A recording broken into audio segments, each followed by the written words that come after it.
Hey, I've got a question for you. Who has two thumbs and is ready for another season of Thursday Night Live? This guy.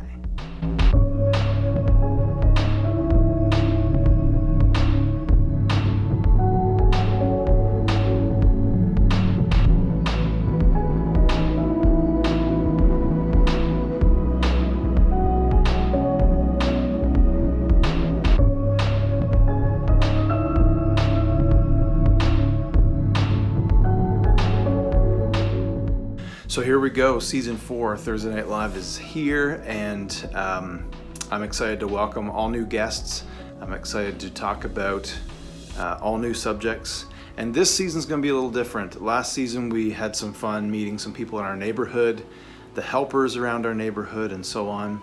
And in the past we've talked about struggles like financial worries, marital concerns, mental health struggles, and all that kind of stuff. This season we're going to talk on the theme of surviving. Now, what I mean by that is every one of us faces a challenge sometimes that brings a threat into our life, and we feel like we just don't know how we're going to get through it. And so this season I want to talk to some guests who have demonstrated an ability to survive, to get through the hard stuff.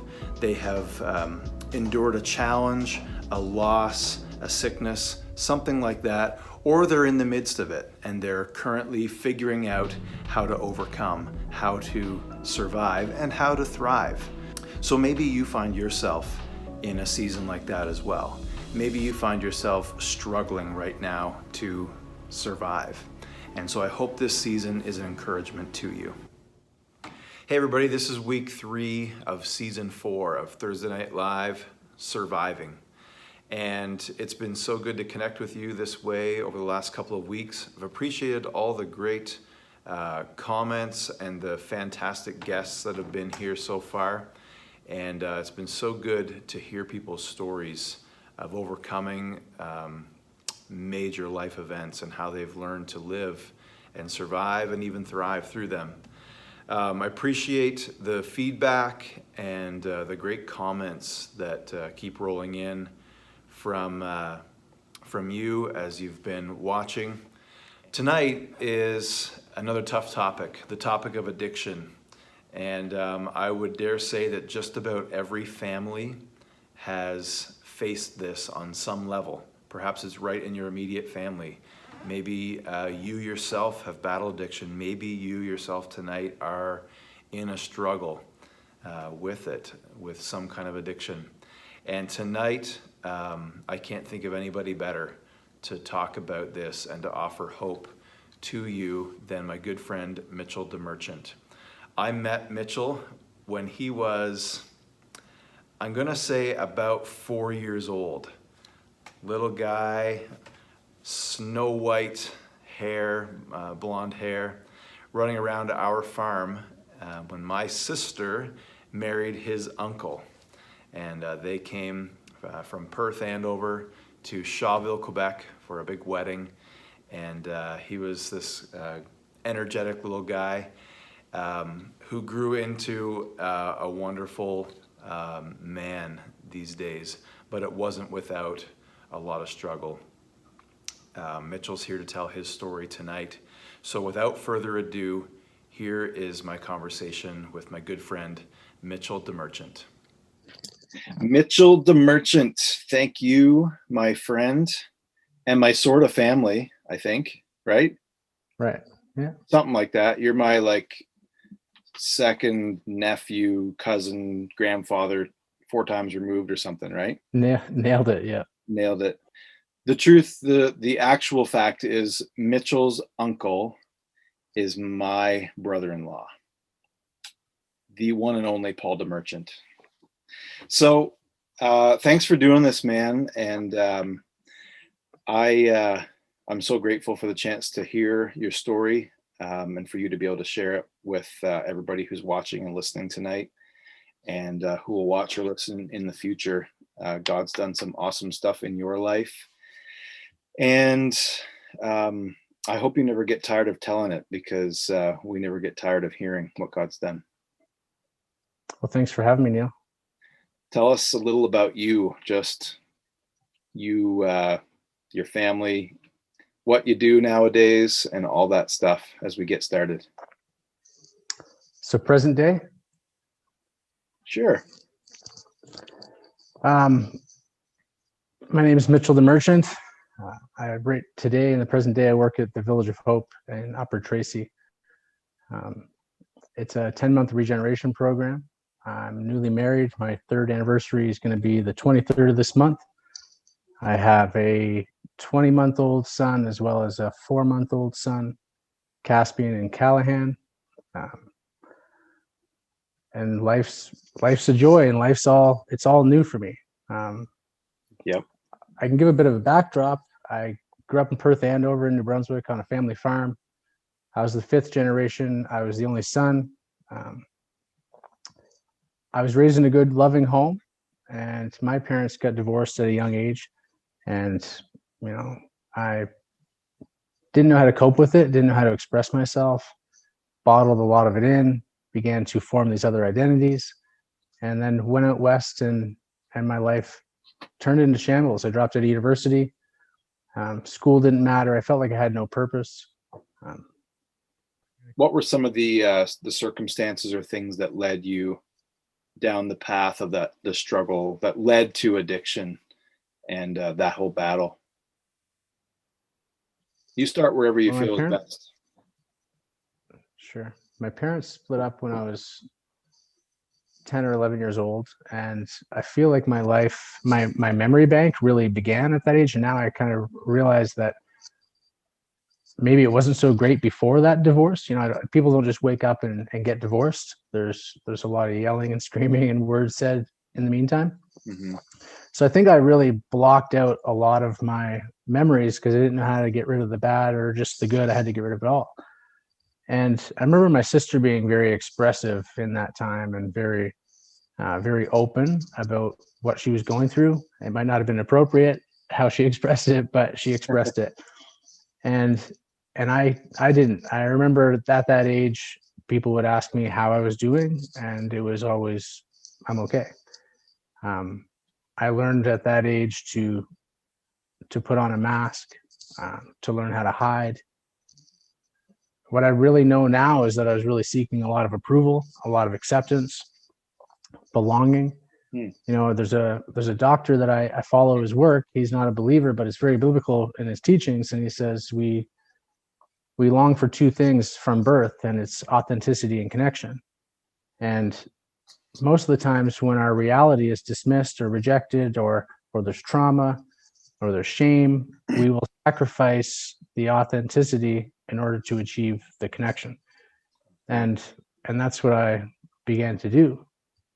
I was very good at being a chameleon and reflecting exactly, depending on the person I was with or the group of people or what I was doing, I could reflect and almost provide this camouflage of what was actually going on. So as I could fit in anywhere and gain that false sense of belonging and acceptance through other people. Gotcha. So was like substance struggles like there from the beginning of that sort of that shedding of the authentic for the connection? Does that just go hand in hand, or did you just go group to group trying to find connection, and how was that played out?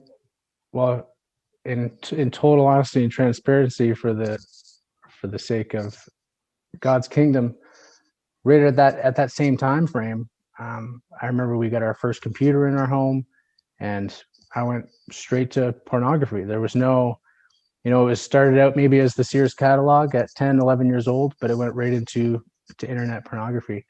And, if you're in that world and you're using that escape, you're always wanted, right? You're in control. You're always powerful. But what I was left with after would be just this shame, this disconnection, this isolation. But it became a source of feel good. It became a drug for me. And that was one of the first things that I would have picked up in my addiction, for sure. It took me quite a few years of recovery and walking with the Lord to actually be able to admit that and unveil that and heal from that. Yeah. But that was one of the first things I picked up and one of the last things I set down. Drugs, yeah, 14, 15, 16. I wouldn't say excessive. But again, in the pursuit of approval and connection, that was definitely a key to open some doors there. It really didn't take off until my early 20s. Okay. So it's the connection then that makes drugs or alcohol or whatever the substance might be, that's what makes it so enticing. I think it's the escape. I think it's the fantasy. For me, and I can speak for probably most people in addiction, is there's typically, most of the time, there's some sort of root of shame or some root of trauma, which maybe produces shame.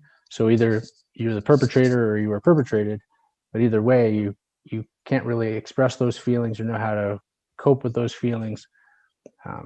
So I guess my method was, or most methods would be an escape of that reality. If you don't know how to run from that reality in an expressive, emotional way, you just try to medicate it.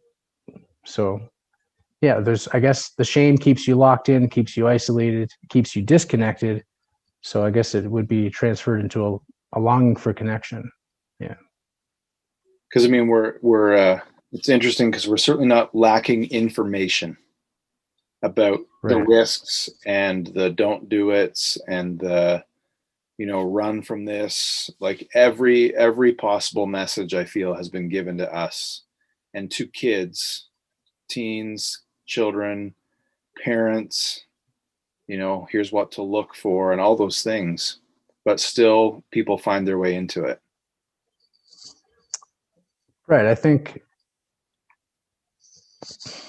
I don't know what gave me the lucky ticket, really. I mean, I could try to explain it maybe later in this, but. Well, that connection piece seems to be pretty powerful. Yeah. I mean, a mind forced to change against its will is of the same opinion still. You can tell me all day long what the risks are, but there's something internal and something much more powerful and deeper that needs to be exposed. So you were in your 20s when things really started to ramp up on you and get like out of hand. Can you tell us? I don't know how far and deep you want to go into the details and the stories. That's totally up to you. But what was that like, and how did you know when it was getting out of hand? Well, that's tricky to answer. How did I know? I guess a part of me knew. A part of me was bearing witness the whole time. So at 16 years old, my dad came home. We came home together. We read a letter on the door for the first time together. There was a letter from the bank. We had 7 days to pay them back X amount of dollars. My dad sold 3/4 of the family farm in 6 days. He told me that I was going to go to school. School was never important. I was the entitled farm kid trying to win his father's approval. Like farming was just an inherent lifestyle. So I went to school. I went into engineering, but that need for approval, that need for acceptance was far more desirable than any sense of purpose. Like that was the most fulfilling thing. So I eventually dropped out of school my third year engineering, went back out west to work, but the tactics got more and more bold. I found myself moving from one circle of people to another because I was just burning bridges everywhere I went. Okay. Everywhere I didn't know how to be in, I didn't know how to have legitimate connection or intimate relationships at all. When things got tough and something challenged my look good or challenged, made me look weak, or something that would challenge my approval in my own mind, I would just go on to the next and go on to the next. So the drugs got more dangerous. The methods of use got more dangerous. And eventually I was all alone. And isolated and using that one mode of escape that I had become so dependent upon.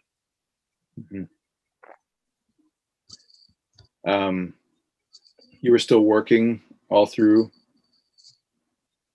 this journey? Yeah. Well, I was working as much as I could.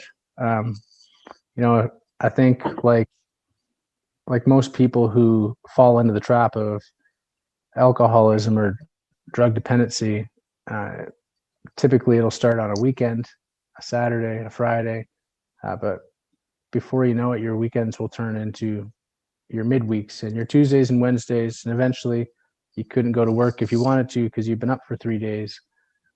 So I did manage to hold jobs for a while. Obviously, money is a good source of, revenue is a good source to buy your drugs. That's what you need to make that exchange. So, in some way, shape, or form, I still needed it. Until 2013, my life was just a mess. I had lost part of my fingertips to frostbite due to drug use. So really, the denial was really thick. I remember when I was asked or told, I guess, that I needed help, and I was confronted. By that time, I was using drugs intravenously, and I remember saying, "You're right, I do need help." And that moment of authenticity, right? There was actually a moment of authenticity there where I had admission, and there's the sense of peace that came over me in that moment of being real and being vulnerable and just admitting that I did need help. I went for help in a secular program. It was an 8-week program in Vancouver Island. And I remember it wasn't faith-based, but there was a counselor there that had picked up on my faith background and my interest in it. And he had pulled me into his office and secretly passed me a recovery Bible that I still have today. And I got made fun of. I was pursuing something in that moment that was real to me, challenging my desire for approval and connection, and I was labeled the Bible thumper or the preacher man.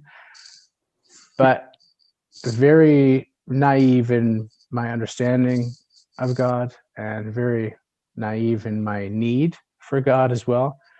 At that time, God was he was still a tool for me to use. He was a crutch. He was something to get me out of the hole that I was in. But I remember praying for the first time, like an authentic prayer, and asking for purpose, because I never felt like that was the most core truth that I could get in touch with, is that I had no purpose. And like an audible voice in my ear, the thought was so strong, or his voice was so clear. He said, "Spread the word," enough to jolt me out of the prayer, look around my shoulder. And my first response was, "Be a pastor, be a preacher, you got the wrong man." Like I was just totally disregarding what I heard. And I went into the prayer over the next few weeks, and he kept saying the same thing: "Spread the word, spread the word, spread the word." And I ignored it. I ignored the call. It was very real. I couldn't play it off as fantasy, but I ignored it. And over the period of the next 3 years, running from that, my life got worse and worse. And the next 3 years were worse than the previous 10. And in that 3-year period, I tried to take my life twice. And it was in the second attempt of trying to take my life. Using wasn't fun anymore. Using was a means of living, survival, really, is what it. And if you look at the components of the brain and how it works in addiction, that's literally what it is the brain's attempt to survive. And I was hearing intercessant prayer. I was hearing prayer from my relatives, and very clear. As soon as I thought about using drugs, I would hear these voices. I know lots of people hear voices, and this could be easily discounted, but very real for me. And the voices I heard were the voices of believing loved ones in my family. And the more I heard them, now in hindsight, the more I heard them, the more of a believer I think they are. And they would sounded like they were in the other room. It sounded like their voices, exactly what they would say. I heard my Uncle Paul, "I love you, buddy." Like he was just like he was talking to me. And it was when I would think about using. right? It was when the thought came over me. So it wasn't fun at that time. The Bible says you'll be released to the tormentors. Well, that's what it was. Yeah. And I remember thinking to myself, well, I can shut these voices up. I'll show them as I went to take my life. And in the process of trying to take my life, the voices stopped challenging me and telling me they loved me and asking me to stop. And they started talking to a third party in my head. And they said, stop him. He's going to kill himself. Stop him. He's going to die. And as the drugs entered my veins, I heard a voice that said, I will not let him die. And I dropped to my knees and I begged God to spare my life. And here I am. Mm. And, even after an experience like that, very real, very powerful. So when you talk about knowledge and information, I had experiences, but it still wasn't enough. And I came back home. I got sent on a plane. My door got kicked in by a family. They put me on a plane, and I came back to live with my father. And the same patterns started all over again. And it started with that sense of trying to fit in, that sense of approval. Started at hockey, had maybe a beer or two, and eventually progressed. And I could see all the signs. My loved ones could see the signs, and they had somewhat of an intervention and pulled me aside and confronted me with truth.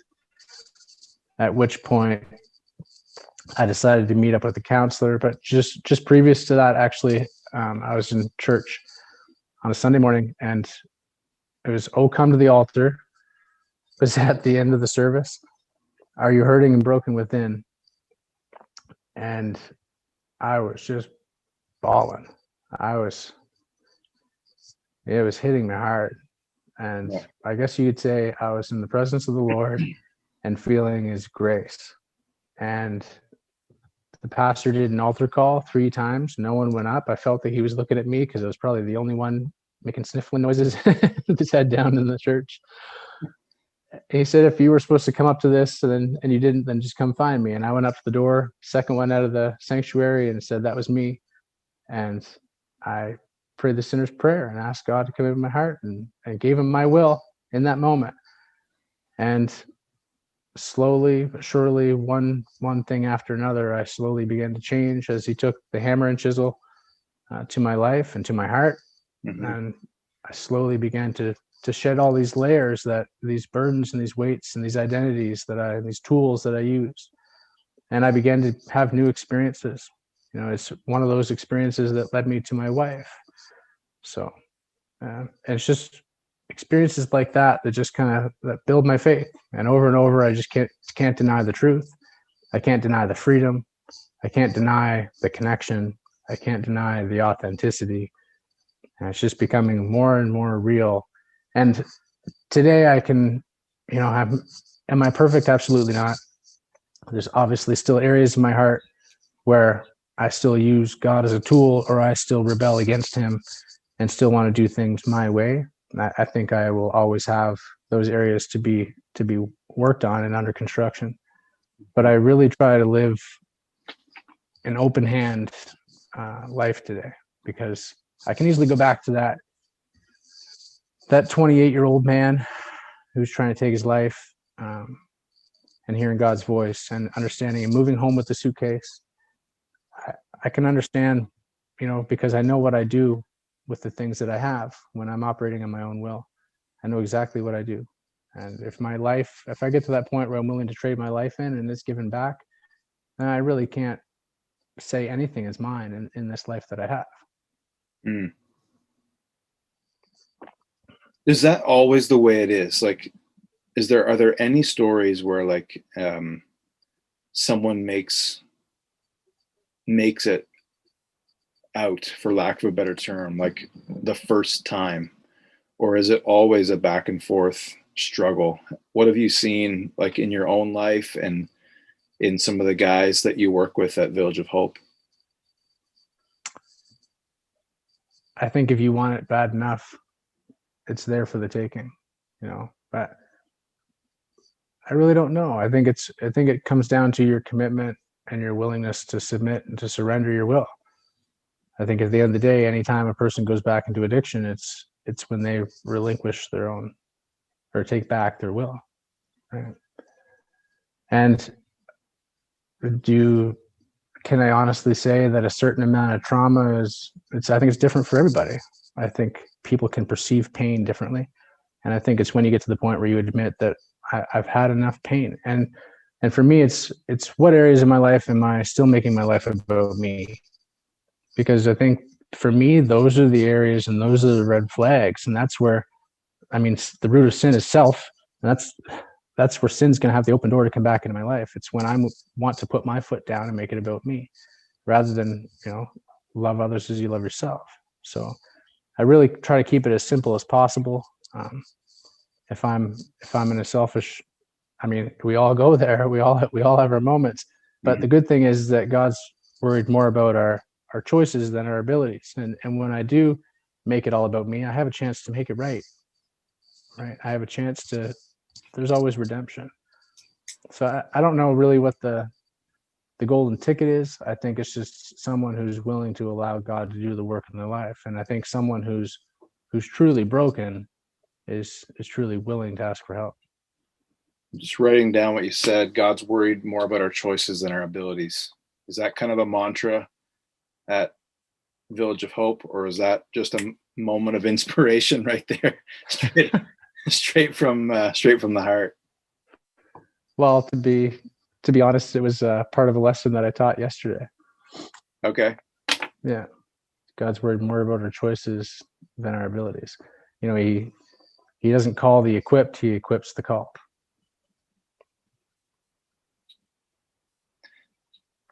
Maybe flesh that statement out a little bit more for us. I like it. God's worried more about our choices than our abilities.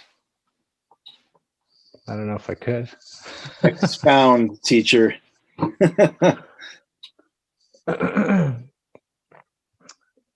Well, when God's worried more about our choices than our abilities. I think he's looking for people that are willing. The class I taught where that phrase came out of it was about discipleship. So when I think about discipleship, I think that a phrase in that lesson is discipleship will call the bluff on your commitment. Commitment's a one-time opportunity with 1,000 opportunities to make good on it. Right. So discipleship is really going against everything you want to do. If commitment is only commitment when it's something you don't want to do, otherwise it's just taking pleasure in the things you want to do. Commitment is only commitment when it's challenged. So I think we're goal-oriented people. We are destination-oriented people. I think human nature is, I like to say, we are when and then people.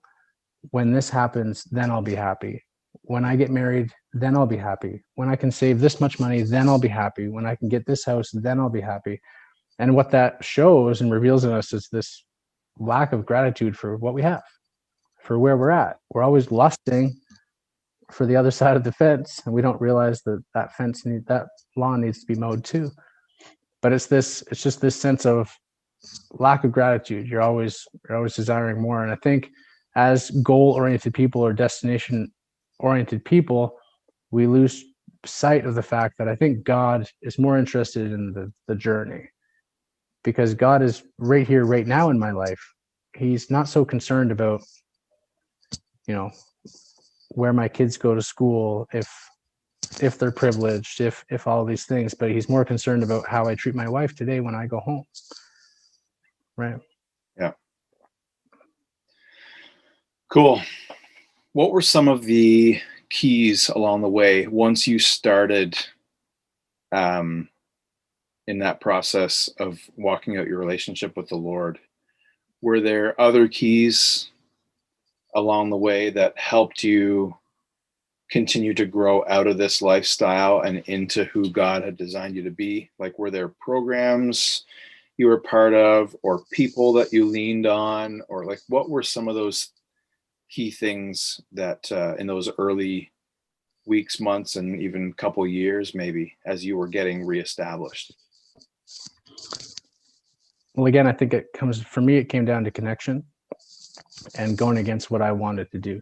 And really, I think the foundational principles that I held on to really led into how I approached it. And those principles for me came from experiences with God and revelations.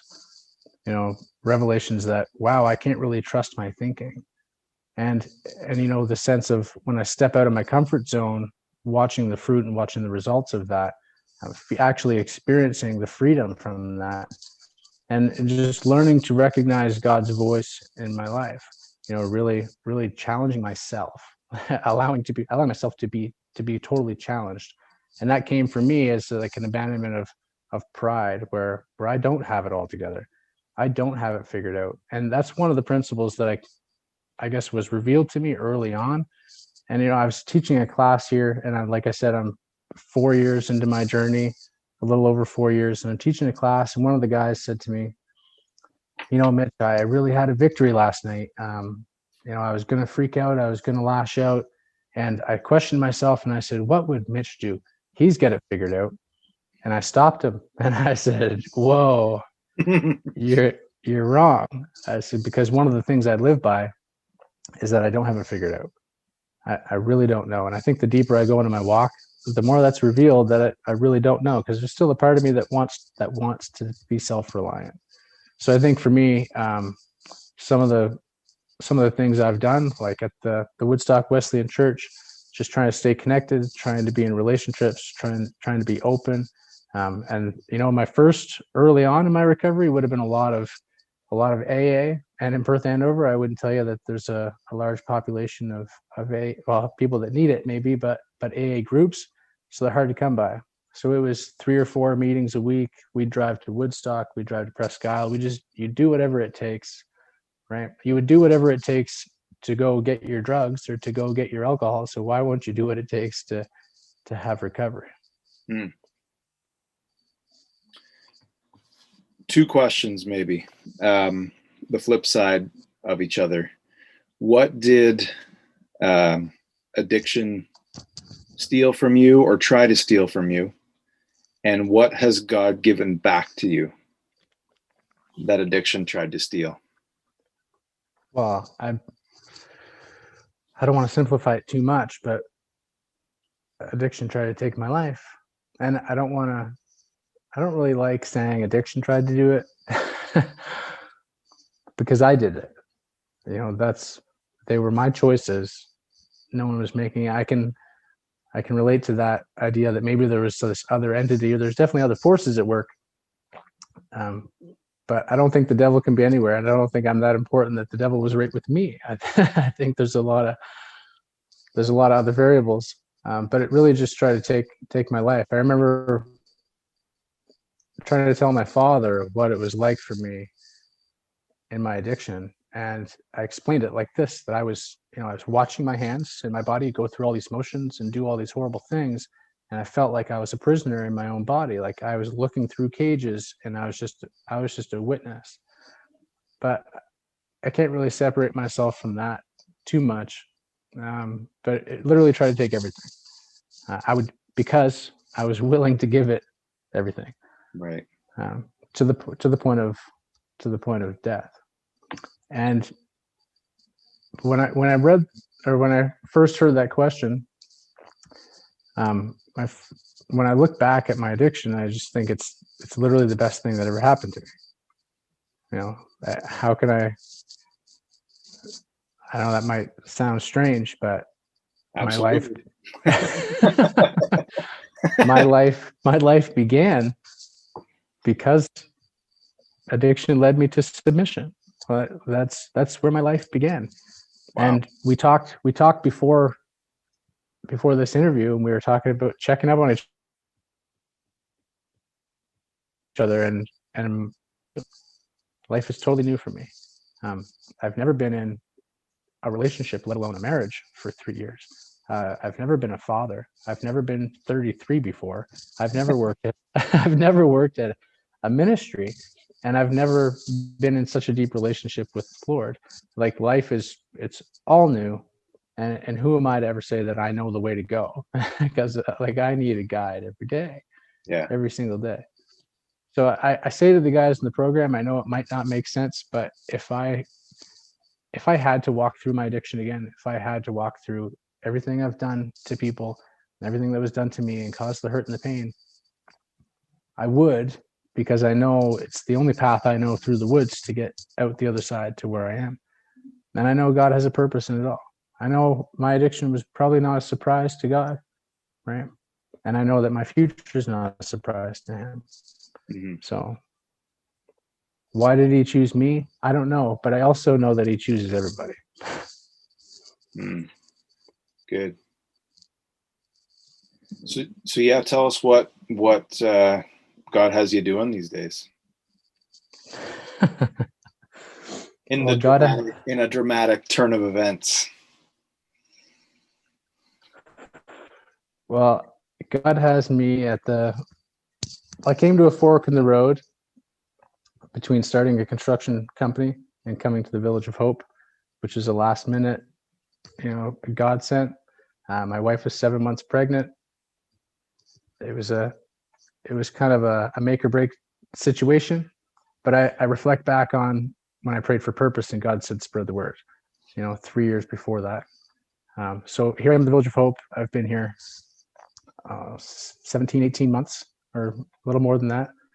And God's got me running a construction crew. So I take a crew of 5 or 6 guys and do on-site work and projects for the Village of Hope, as well as we source outside contract work, which came in really handy during COVID to help us out with operational costs as well. And he's also put me in a position where I was going through the program. So I'm doing the book work as well as teaching the classes at the same time. So were there moments when I was completely overwhelmed and completely beyond my ability, as God, is more reflective on my choices than my ability? I was absolutely a fish out of water, to stand up in front of a class and to teach, just absolutely not.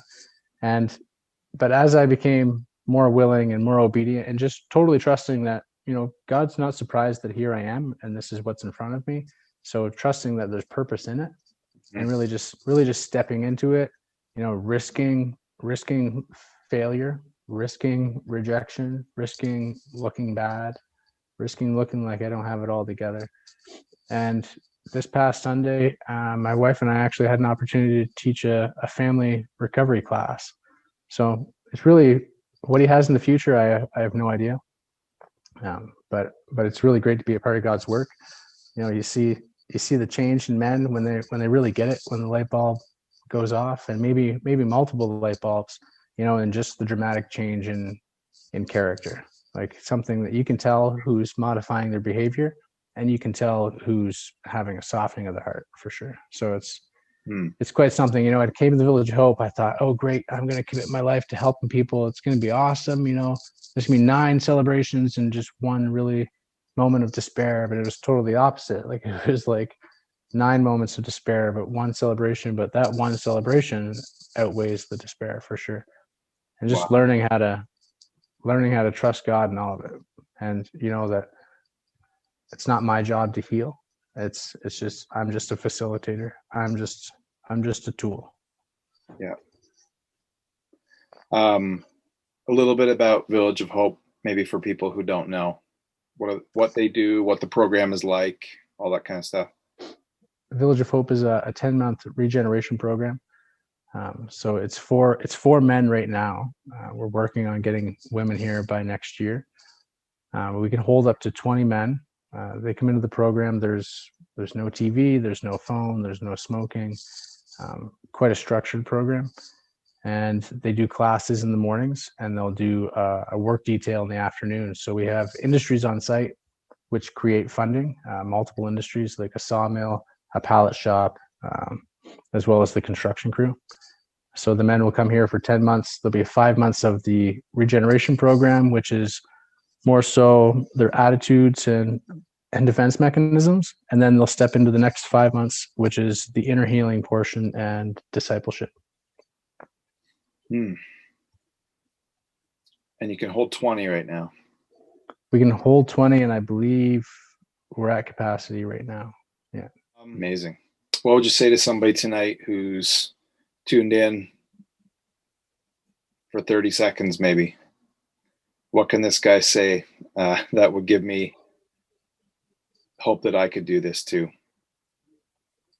What would you say to somebody who's struggling tonight? Just give up trying your way. Just be desperate enough to come to the end of yourself and ask for help. You know, there's what addiction tells us is that we're all alone. There's no one else there like us, you know, and it's this deep rooted belief. But the reality is there's millions of people. There's millions. And there is hope. If I can get to a point of hopelessness where I'm trying to take my life twice, like at the point of trying to take your life, you're fairly hopeless.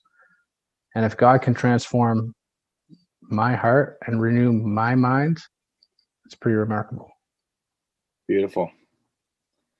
What about to families? Maybe there's someone who has a son or a daughter or a parent, a sibling who's caught in this world and they just don't know what they're going to do. What do we need to do for the people we love or who are in our communities, our neighbors, our family members who are caught here, Mitchell? What do we need to do? What do we also maybe need to not do or say? Right. That's a tough one because actually the class we just taught was on the bombshell theory and the serenity prayer, which is all about codependency. And what really needs to happen is that the person in addiction needs to hit rock bottom. They need, as scary as that sounds. So what comes with that fear is obviously a need to put some trust into something, and obviously in the Lord. And I'm not sure if you're a family member or a relative and you're struggling with someone that's fighting addiction, the best advice I can give you is to work on your relationship with the Lord. And there's two people, there's the codependent and there's the addict, and then there's God. But what we tend to do is try to fix the addict out of fear and false responsibility. We think that if we don't take care of them, no one else will. And maybe they're manipulative and doing all these things. But as we turn our focus onto God and turn to Him for wisdom, ultimate wisdom that we can't discern between helping someone and enabling. We really can't. It gets so. That's good. It gets so convoluted when you're in the midst of it. Yeah. So when you can turn your relationship to God, as you draw closer to God, your perspective on the other person changes. And typically what happens is we change because we have a tendency to change when other people change. I remember just an example of that. I remember moving home and I had a lot of resentment towards my father. And I remember moving home at 28 years old with just a suitcase. And, I was vindictive. I was manipulative. I was making his life miserable because I wanted to show him the speck in his eye. I wanted to show him what was wrong with him. And I remember as I started on my journey, my walk with the Lord, as He began to transform my heart, I honestly felt like my father was changing when he wasn't really changing at all. It was just my perspective of him was changing. Mm-hmm. So a codependent really can't do a whole lot, but love the person. I think we can all agree on that. But we really have to go to the source of the love and learn how to do that. That's really good. That you're so right. That line between loving and enabling, we really cannot figure out. No, the difference. The scripture reference for that would be like James 2-5, right? Rejoice in trials and tribulations. But it goes on to say, ask God for wisdom, who gives all who ask generously, or paraphrasing, but that's where we really need to go. And that's where our focus needs to go is really onto God. Yeah. Yeah. And James goes on to say that exact thing, right? Draw near to God and God will draw near to you. Right. Resist the devil and he'll flee from you. Yeah. What have you learned about yourself? What have you learned about God? What have you learned about addiction? I mean, you shared lots of lots of stuff through here, but if you're to summarize, maybe.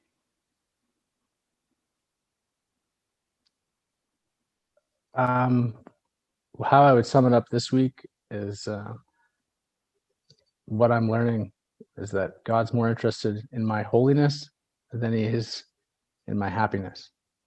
You know, and if I can turn to him and focus on the journey, focus on the choices I have, focus on today, focus on acceptance and gratitude, and really turn to him, I think the happiness will come. The happiness will just be a fruit of that. Now you can look at Paul, who's in prison and singing. Like, the happiness is just a part of the relationship with God. What I kind of look at I think the psalmist wrote, you know, God, don't make me too rich, or I'll abandon you, and don't make me too poor, or I'll curse you. Right. So it's really just living in that happy. What have I learned about God? I'm learning all the time. But the more I learn, the more solid it is, the more truth it is, the more of a rock he is, the more faithful he is.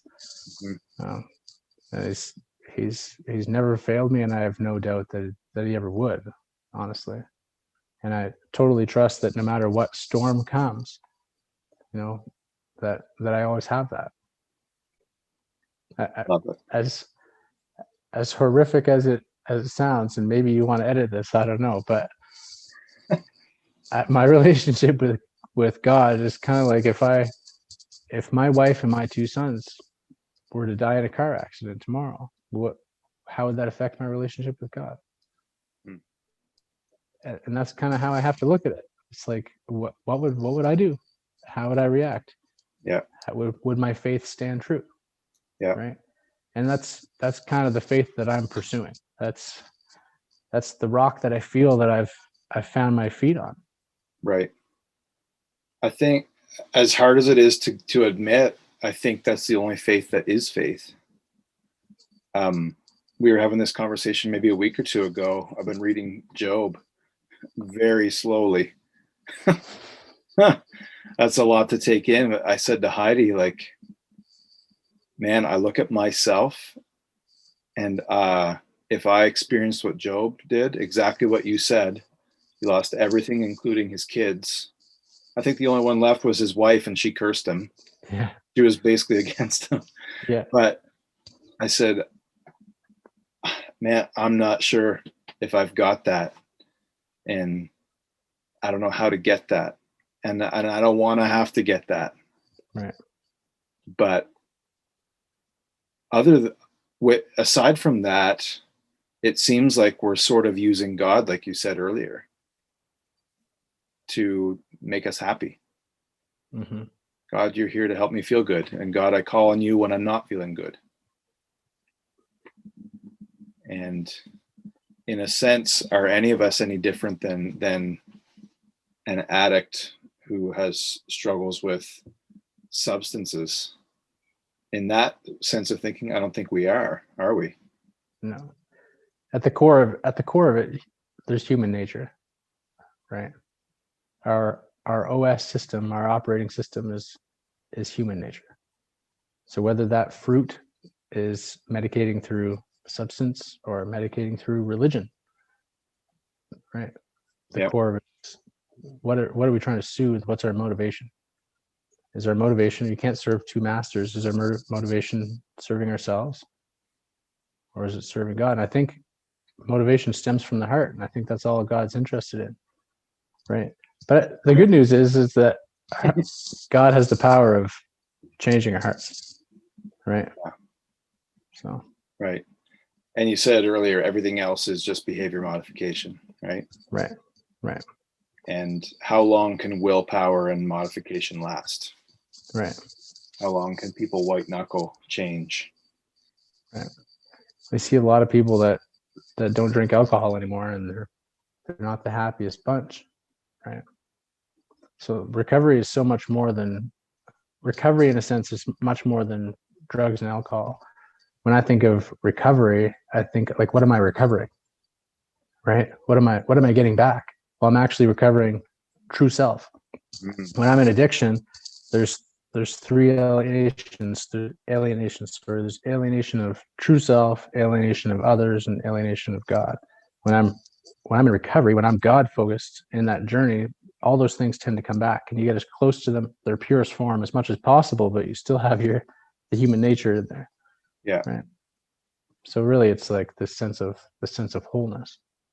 Yeah. And if you're a human being, then without God, you lack the sense of wholeness. Yeah. Mitchell, so good, man. So good. I don't know where to cut off other than to say, maybe we need a part 2. You're dropping all kinds of good stuff, and thanks for doing this. It's been good for me. Like I've learned a ton here tonight, just kind of listening to you unpack that journey back to the whole self. I think what you just described, and watching you walk this out, for a little bit up close when you were in Woodstock, and now just seeing what you're doing at the Village of Hope is, man, I love a good, we all love a good redemption story. Mm-hmm. It's tough for the person to get it who's living it. But I'm so grateful to God for what he's done in your life, and for all that's ahead for you and your family, your wife, your 2 sons.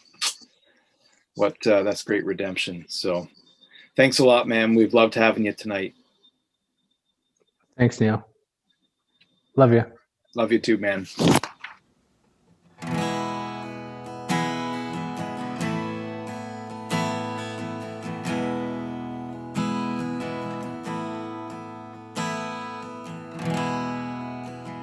Are you hurting and broken within? Overwhelmed by the weight of your sin? Jesus is calling. Have you come to the end of yourself? Do you thirst for a drink from the well? Jesus is calling. Oh, come to the altar. The Father's arms are open wide. Forgiveness was bought with the precious blood of Jesus Christ.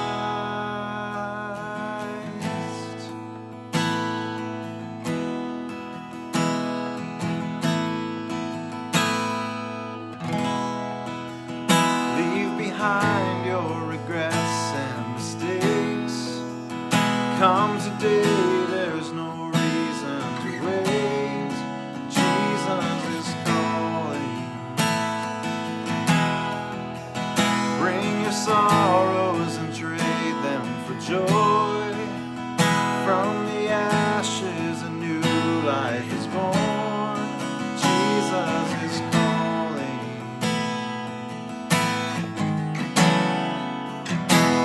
Oh, come to the altar. The Father's arms are open wide. Forgiveness was bought with the precious blood of Jesus Christ. Oh, come to the altar. The Father's arms are open wide. Forgiveness was bought with the precious blood